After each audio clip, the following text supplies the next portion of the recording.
Penguin presents Diary of a Wimpy Kid.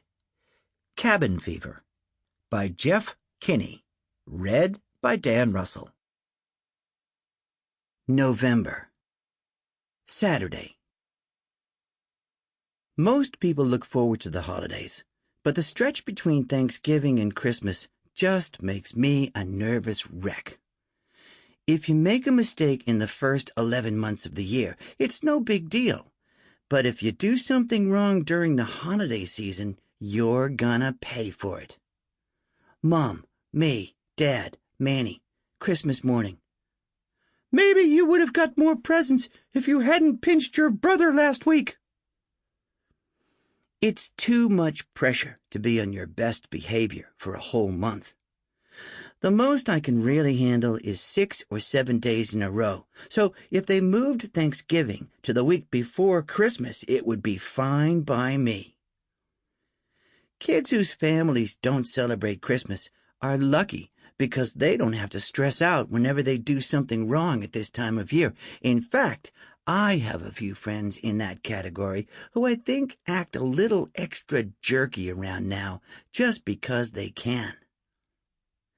The thing that really makes me nervous is this whole Santa issue.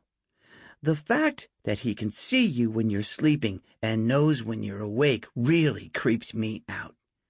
So I've started wearing sweatpants to bed because I really don't need Santa seeing me in my underwear. I'm not really convinced that Santa has the time to keep an eye on you 24 hours a day anyway. I figure he can only check in on each kid once or twice a year for a few seconds, and with my luck, that happens at the most embarrassing moments. Like when I'm picking my nose or something, and he'd look at me on his screen and say, "That's disgusting." If Santa really does see everything you do, then I could be in trouble. So when I write to him, I don't say what I want for Christmas and all that. I use my letters to paint myself in the best possible light.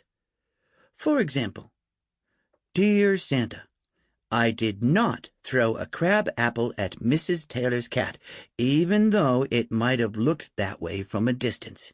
Sincerely, Greg Heffley. Then there's this naughty or nice list they're always talking about. You hear about it, but you never actually get to see it. So it's up to grown-ups to tell you where you stand at any given moment. And something about that just doesn't seem right. Sample complete. Ready to continue?